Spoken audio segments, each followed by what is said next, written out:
Hello, friends. Welcome back to the next episode of To Which Isle. This is where we discuss spirituality and mental health and how they cohesively work together. Today, our topic is boundaries. Crystal? Hey. Okay, I want to start off with a quote that I found while doing my research.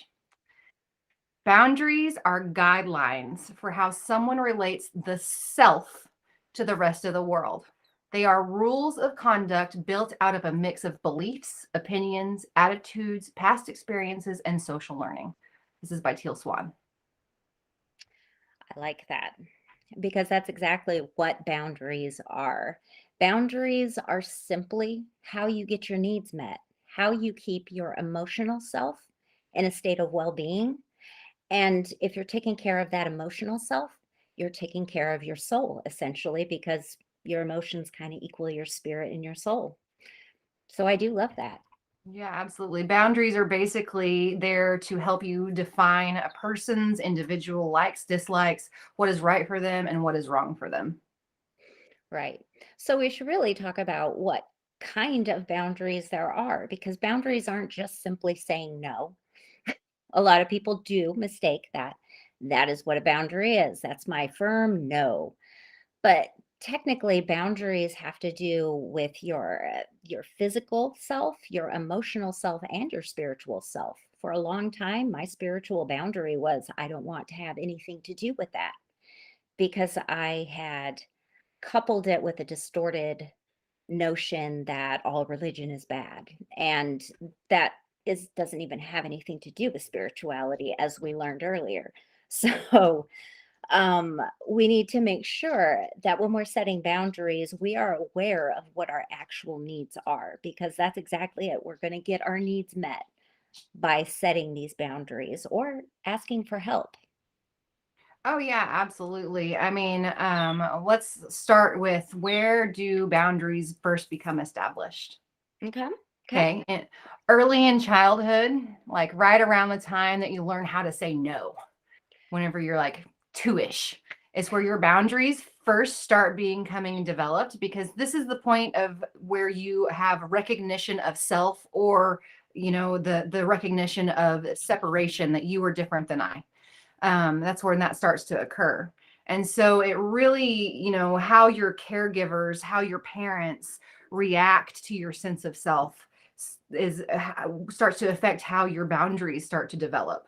So if you're, so for example, if you're a kid and you're a toddler and your mama wants you to do something and you say no, and she swats you because you said no, that's instilling that you were wrong. Instead, what unless she says, "Oh, so good. Oh, look at you. You're saying no." That's you're turning into a little person. That's affirming for that toddler that that boundary was okay and it is okay to express how we feel and what we do and do not want. Hmm. And unfortunately, when we experience trauma, especially if we experience in childhood, we may run into a lot of those instances where we aren't allowed to make a boundary because, in order to keep our safety within our home, we have to not have that boundary. Coming from my background of sexual trauma at a young age, I had no boundary there, and that's what I learned, was that's what I had to put up with, was there is no boundary here, so I have to find these other ways to try to keep myself safe because there's nothing in place to keep me safe. And as a child, you kind of fill in the blanks yourself. You your brain rewires itself essentially so that you can survive. But as we get later into life, those survival skills may not necessarily be the best ones to use anymore. And I actually have a whole list of cognitive distortions that can happen when you're young, where you that's where you learn the all or nothing thinking, the black and white thinking, where there is no gray area, it's right or wrong. General overgeneralization, when you make sweeping and encompassing um, observations about things that aren't necessarily true, like perhaps it's all cops are bad, or all men are bad, or all women are crazy. Those are overgeneralizations in general. There's internal and externalizing, which that's a lot of self-blame. And then there's blaming others, because there's always two extremes to them. And I fell into the self-blame category, which then in turn made me feel guilty for any boundary I set. And all of those distortions, um, they just equal a disaster in your head. And they're just little fragments of childhood or a trauma that were left over that weren't processed, that just need to be processed again. Yeah, absolutely. So all of those things are what lead to creation of unhealthy boundaries. And you know, I mean, like that's the one thing. Like I always, everybody's like, "Oh no, I had a great childhood." Blah blah blah. I'm like, yeah, yeah, but you learn how to develop and how to interact with the world based off of the interactions that you have had as a child. It's just the way that it is, you know. Hmm. And like a lot of those things that you were describing are also what lead to the feeling of shame. Hmm. And shame itself corrodes your boundaries Hmm. very Hmm. deeply. Very So, deeply. and anytime you expressed yourself or made a boundary, but on the other hand, anytime that you were told not to feel a certain way, or that wasn't right to want certain things, or it was your fault that things happened the way that they did, that created a sense of shame. And that shame caused you to create those unhealthy boundaries. Hmm. Yep. And so, okay, so how do we get through that sense of shame? How do we work through that? Oh, better yet, let's go to how you actually set a boundary. How do you get your needs met? It really depends on the need. But there are a couple of ways that I wrote down that you can try in order to get those needs met. There's like a fast way and then a bit longer way, but much more effective way. So the first one we'll talk about is the short and easy one. It is, I feel blank when you blank because blank I need blank. I'll say that again, and this time I'll fill it in with an example. I feel unheard when you ignore me when I ask you to wash the dishes because I ask you 600 times and you don't help me, and I need the help. I need the help. That was the I need. Uh-huh. Hey, That I was a know that little one. aggressive. It was a real little aggressive in the because, but if you go through and just write down the I feel when you because I need, that is an effective way to get out everything you need to say as short and sweet as possible without running on to what you did 6 years ago that made me so mad that you're not washing the dishes right now. Yeah. The other way to get boundaries set is a little more intense. This one is more intense because this is for those bigger problems. This is for those issues that really go to a deep rooted emotional, maybe it's a cognitive distortion that has happened in your life. My internalization of blame on myself had made it very difficult for me to express any type of boundary to anybody, whether it was the need to not have somebody pop in and visit me unexpectedly because of my PTSD, or if it is actually maybe a sexual boundary that are still very difficult for me. But this technique is called Dear Man, and you can actually Google search it. If you Google search Dear Man technique, or maybe add mental health as a keyword, and it will pop up somewhere. But it's basically, it's kind of like an acronym. So Dear Man stands for describe, express, assert, reinforce, mindful, appear confident, and negotiate. And those are all the steps that you need to get your needs met. And this one I recommend writing out. Write it out and read it to the person, because if you write out exactly what you want to say and you have it on a piece of paper, you approach whoever it is you need to make this difficult boundary with, and you say, I need to ask you something. I've written it out. I'm going to read it to you. Will you please listen? Hmm.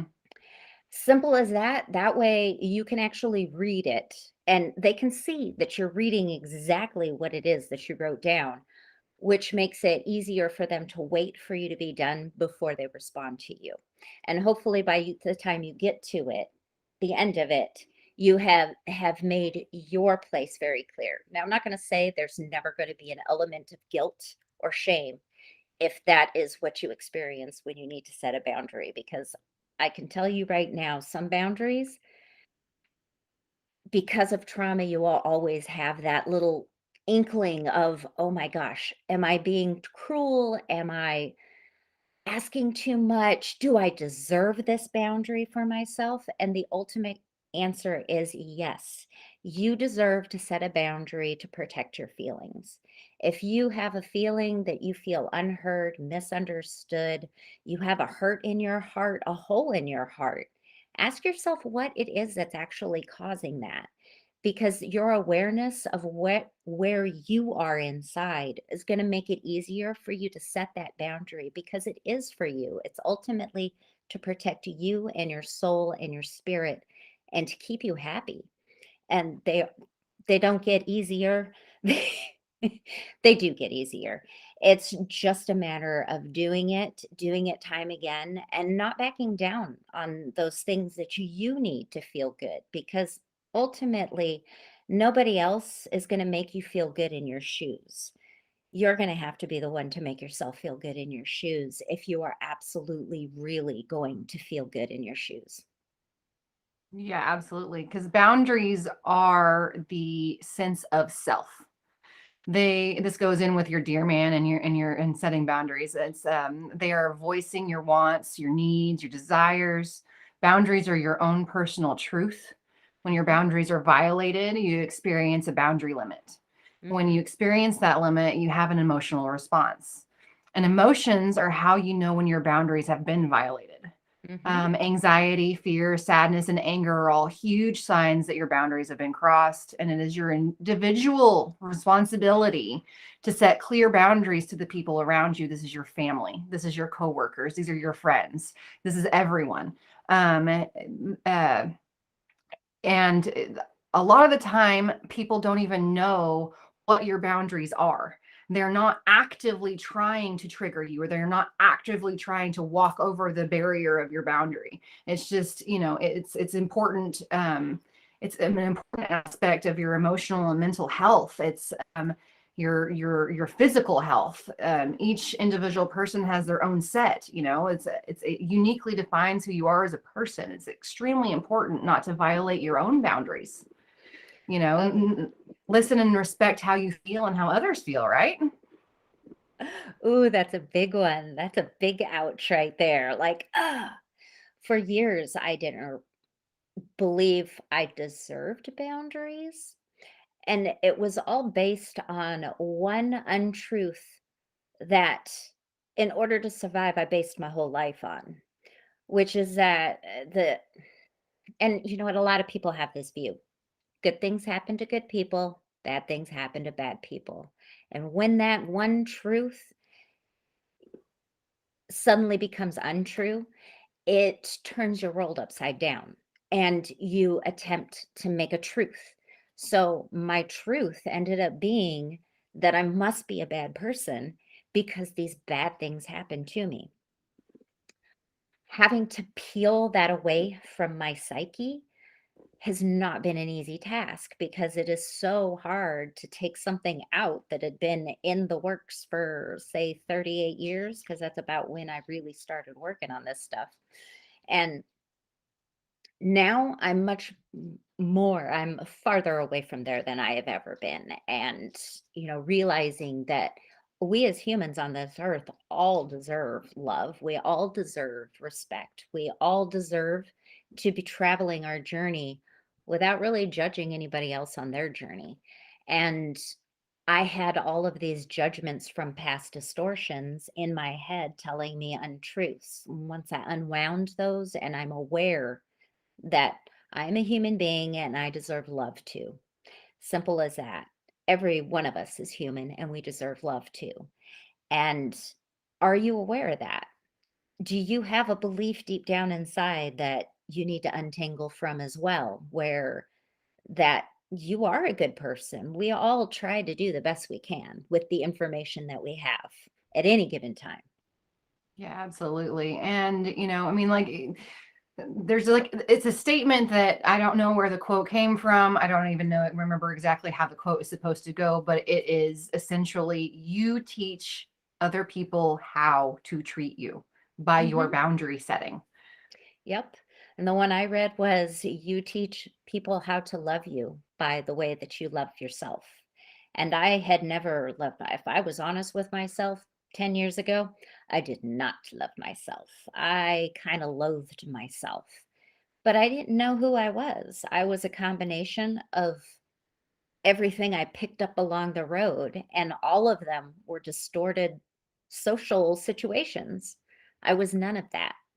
So, be present. Be present. If you can be present in the now and ask yourself honestly, what is it that is making my perspective this way? Do I believe something that is not 100% true?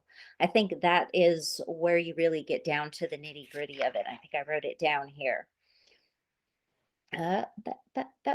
We got to turn into scientists.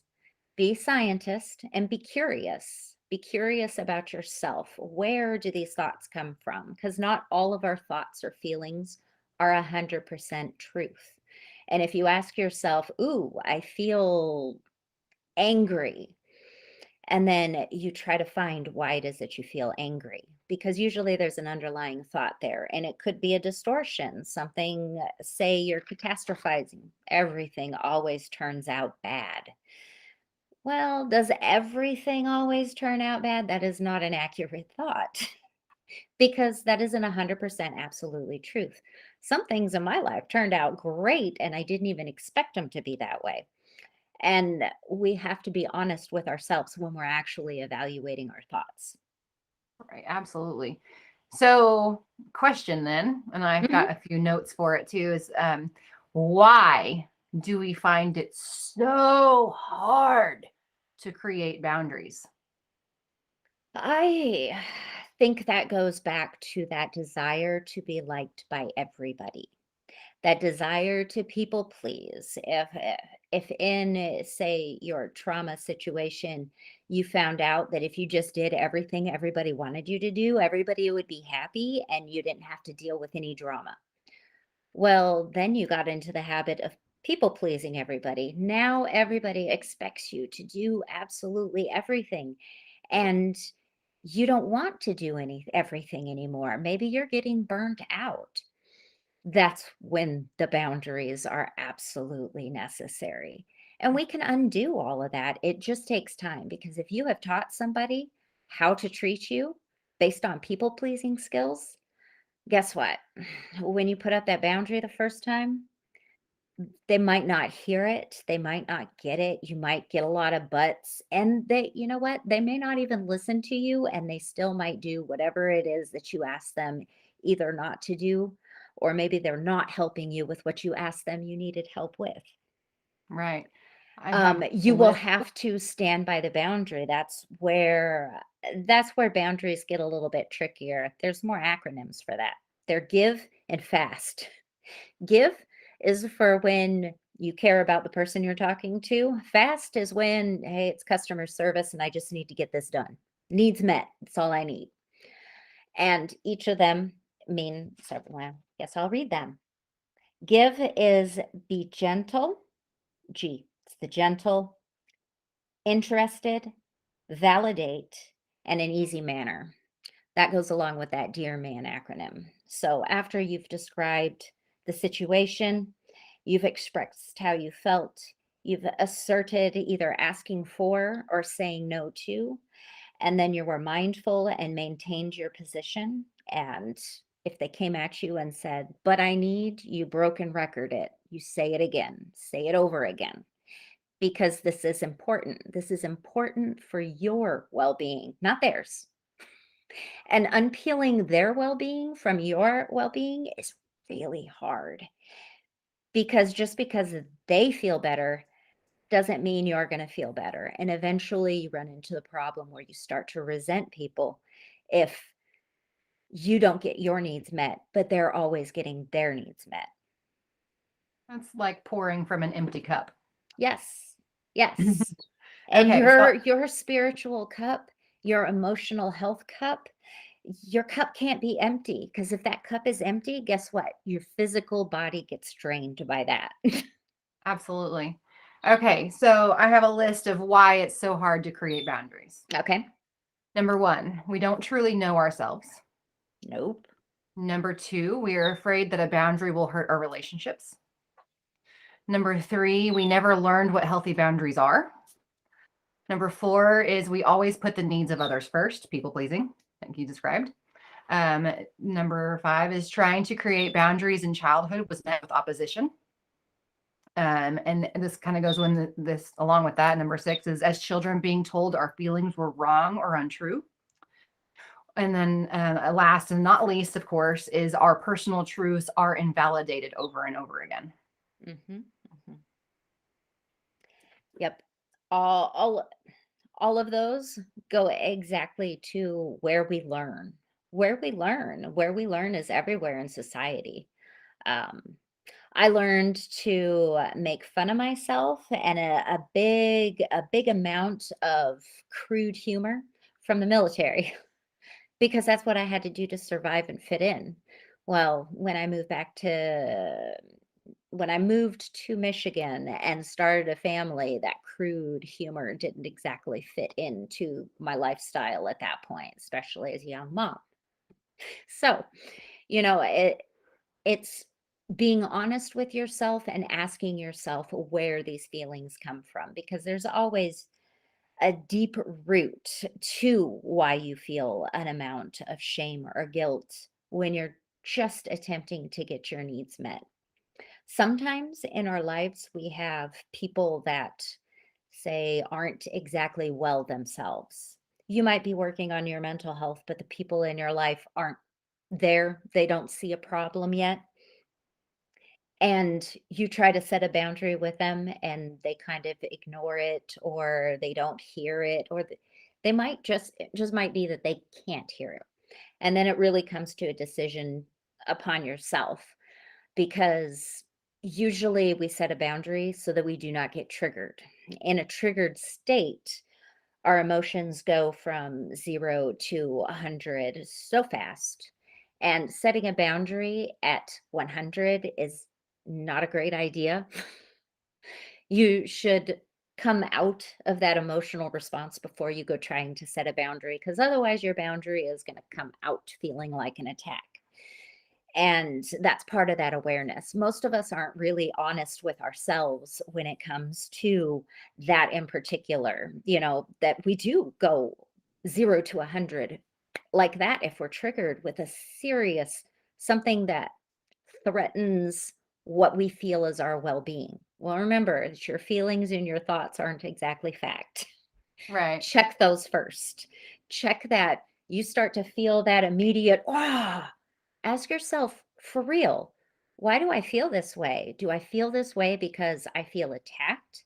Was it because when I was a kid and something would make me feel that way and I wasn't allowed to say anything? Now I'm an adult and I want to say it all.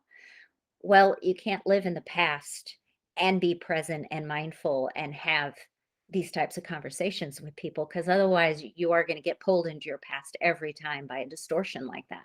Right. And I actually have a disclaimer that I even wrote down that goes hand in hand with what you were saying right now. I see this all over social media. I see this within people that are having conversations and whenever they disagree, whatever. Feeling triggered is never an excuse to lash out at the situation.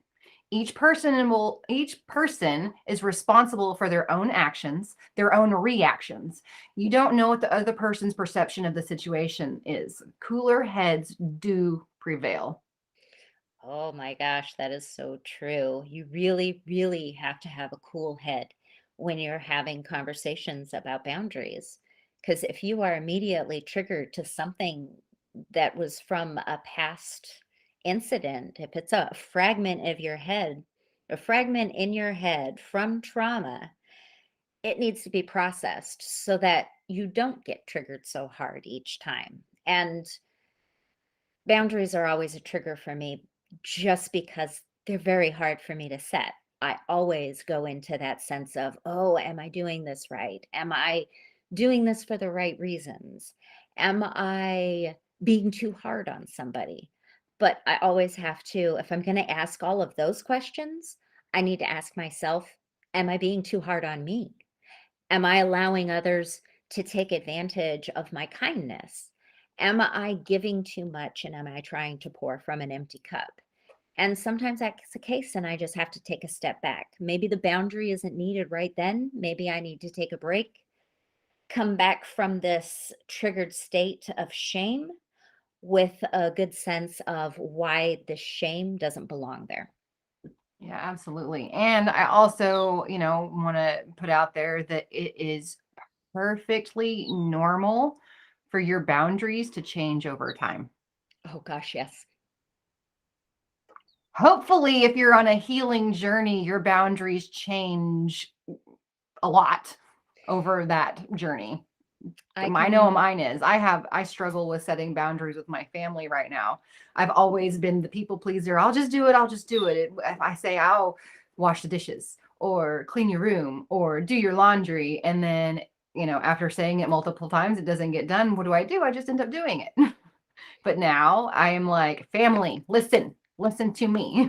You are going to have to start doing this stuff too. You are stretching me too thin, and I am on emotional burnout because of it. My family is finding it very, very, very difficult. I'm setting boundaries, especially my oh, children.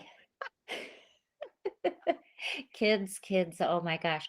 But I will tell you this, if you are new to boundary setting, that is the best place to start. Is you start with your kids. So when I entered therapy years ago, that's where I started practicing the dear man because that's all I knew then was the dear man method. So I would practice with the kids, and kids would groan and roll their eyes at me and be like, "This is another one of those therapy things, mom." But I did them regardless because I was a people pleaser and I didn't want to let down my therapist.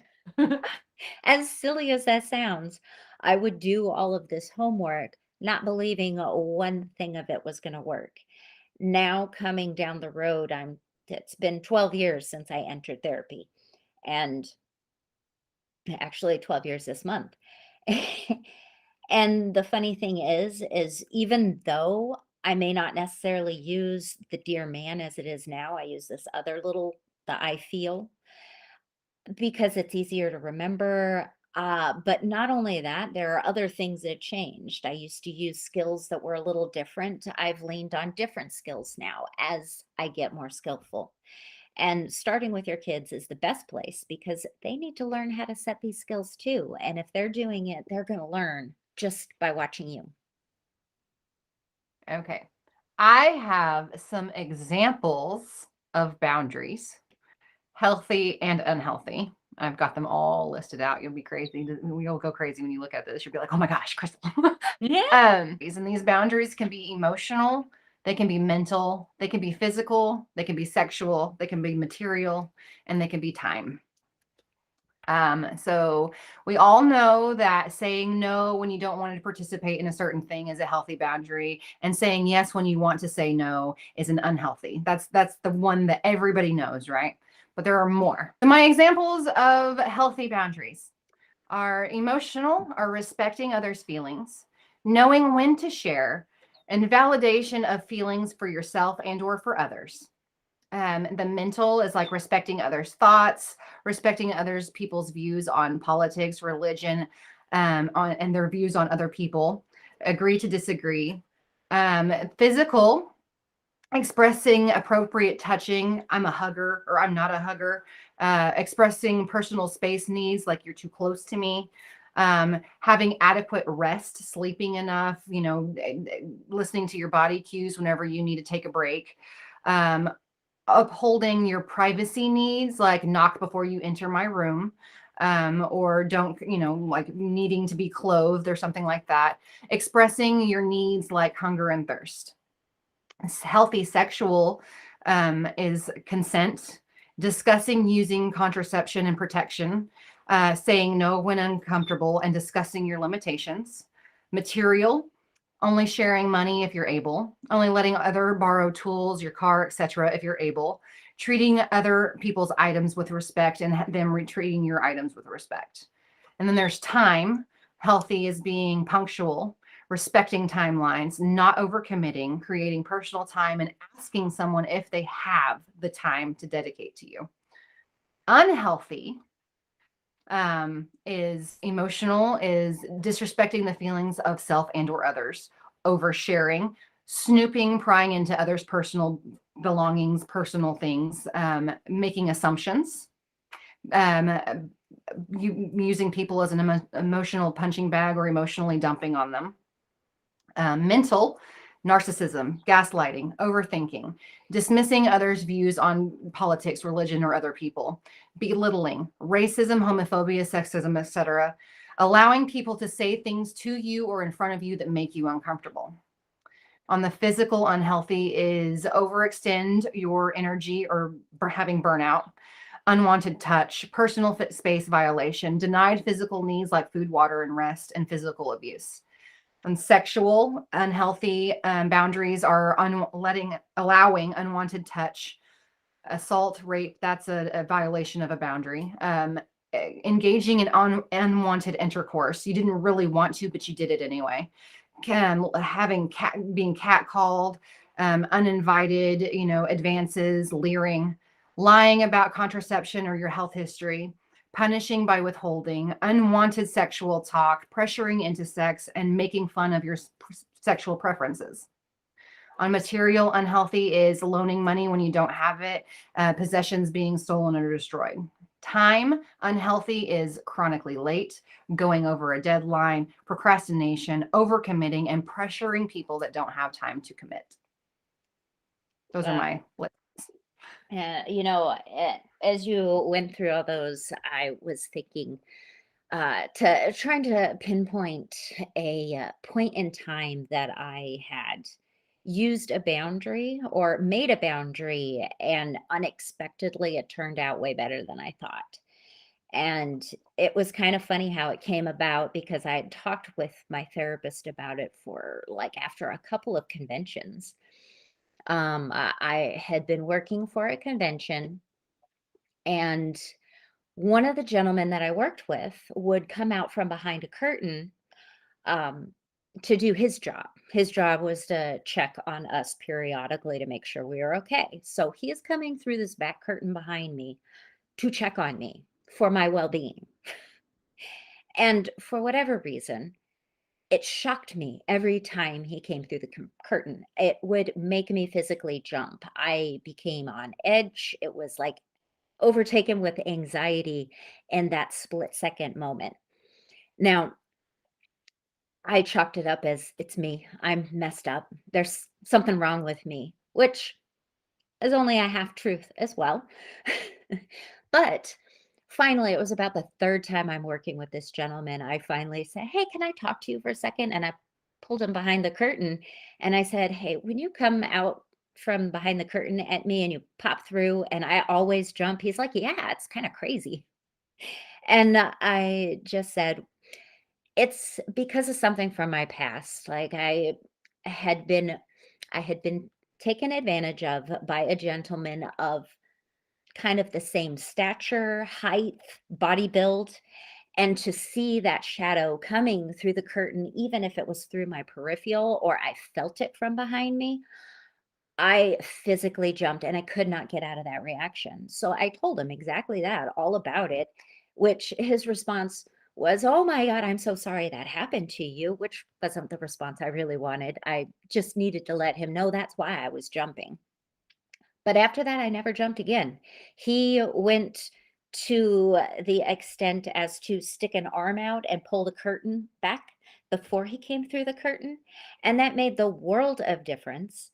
I didn't feel bad about setting that boundary, even though in the moment that I set that boundary, I felt shameful because I had to tell him something highly personal to set this boundary so that it made sense for him.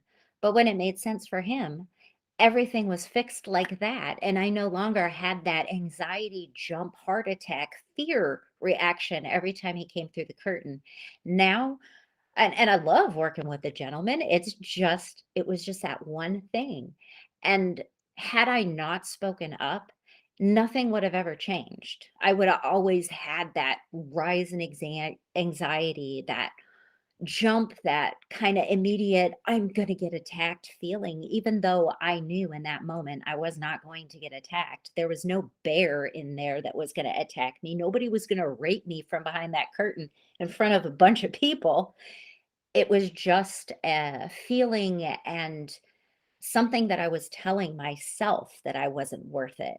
Setting those boundaries are so important because they do make your life so much easier if you just set them. Yeah, absolutely. I have an example for setting a boundary that because that's you gave a very good example of how setting a boundary makes everyone more comfortable, right? Mhm. So Exactly.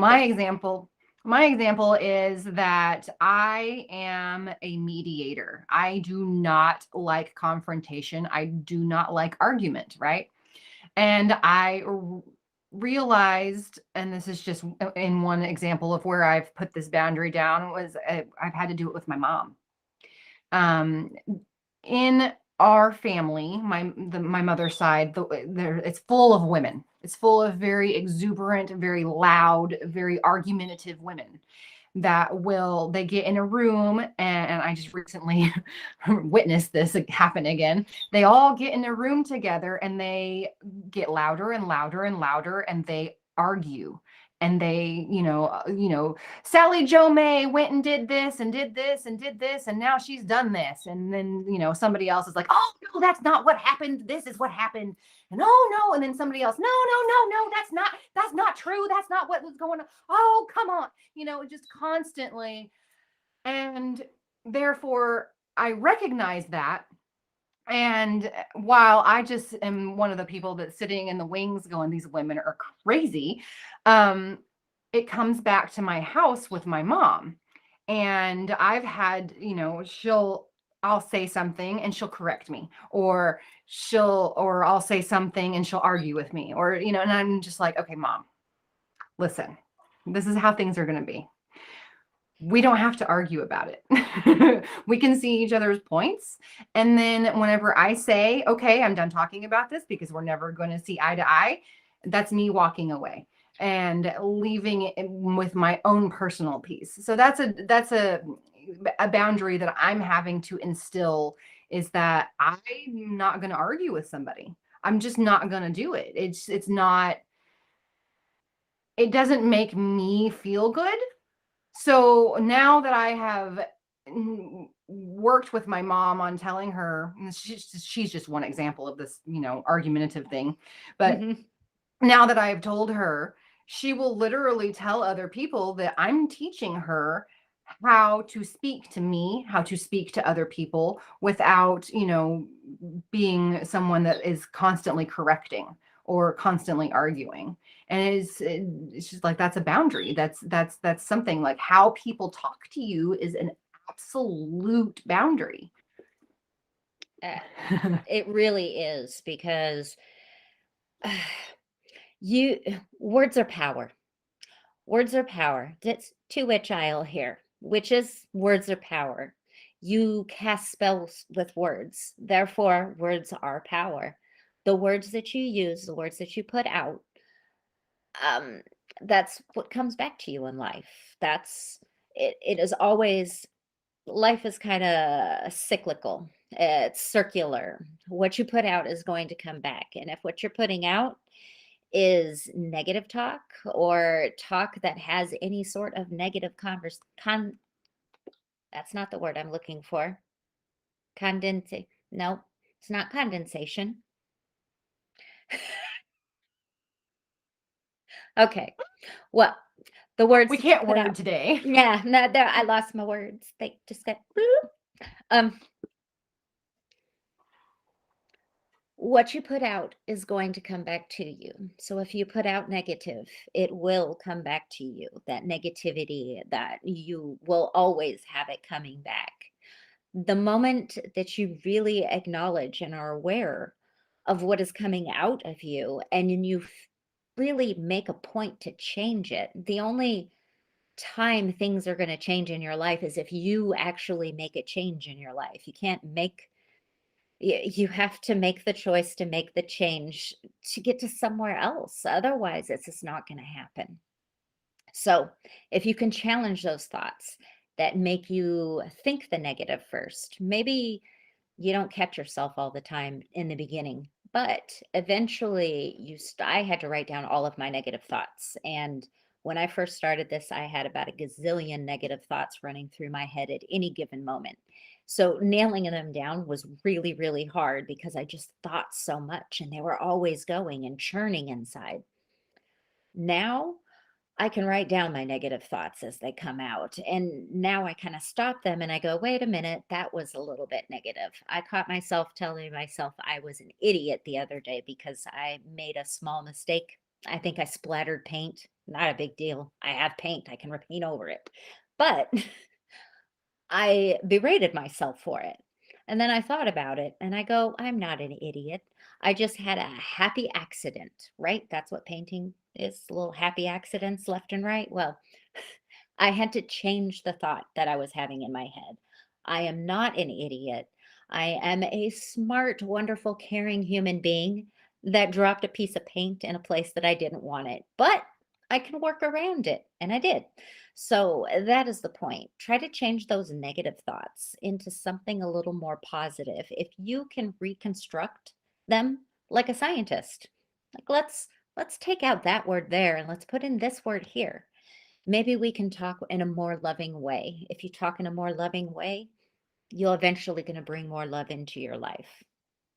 Absolutely. And what you gave an example of is crossing a personal boundary, and you ended up inserting a boundary for yourself right there. I'm not going to Mhm. talk to myself that way. Mhm. And you do. You have to make a real point. I used to tell myself, well, what's the point if I talk to myself negatively or positively? I can take a joke. Well, yeah, I could. The military me could take a joke big time. The problem is that 7-year-old me inside couldn't take the joke. And that joke over time wore away, wore me really thin to where that joke made me believe I had no worth. And that's when you got to turn those things around in your life and tell yourself that you are not a joke. You are a human and you deserve just as much effort from you as you expect from other people. Yeah, absolutely. Absolutely. Ooh, this has been a good one. This is a good topic. I am interested to see what we end up picking next. I think ego, Maybe because so. I did have a couple of things. I had some useful communication phrases. absolutely.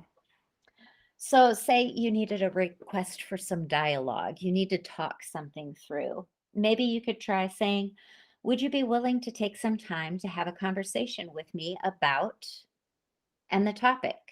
That way, you're respecting not only their time, but their timeline of maybe they don't want to talk about a topic yet. Maybe they need a minute to think about it before they talk about that particular topic. It is just offering a little bit extra. If you're offering empathy, maybe say, let me see if I'm understanding. What I'm getting is this, blah, blah, blah. I want to make sure I'm getting it. It sounds like you, blah, blah, blah. That's just to make sure that the point that they're trying to talk to you about, you're understanding and you're showing them that you're actually actively listening, aware of what's going on right in that moment. Getting more information, you can just simply say, tell me more. Or is there anything else you'd like me to understand? Maybe you're having a heated conversation. Maybe you feel like maybe they don't understand that you understand. It's just simply allowing for that to happen. Um, and I think I'll blog about this one so that I can give you more little sentences that might help you communicate better with your loved ones as you're trying to set your own boundaries. Yeah, absolutely. Absolutely. That'd be a great thing to have there on the website that everybody can just, read it. Writing down, blogging. All right. Well, I think I've covered everything I wanted to say on boundaries. How about you, Crystal? I think that I think I've touched on all of my notes, and I think that we had an absolutely amazing conversation on boundaries. I hope that, I really hope that anyone listening, gets out of it what we intend, just for knowledge. Yes, I hope that we have given you maybe something extra to think about, maybe something you hadn't thought of before when it comes to boundaries, because they are very important to protect your emotions and your spirit. Keep your soul intact. Absolutely. And as always, we want you to take what resonates and leave the rest behind. Yes, yes. All right. Well, I guess so is there any thoughts you would like to leave our folks with? Nope. I think I've about got it All right. all. Well, friends, thank you for joining us on To Which Aisle. You can find us on our website and you will see our plugs posted below. I think that's where I post them. Anyway, we wish you light and love until next time.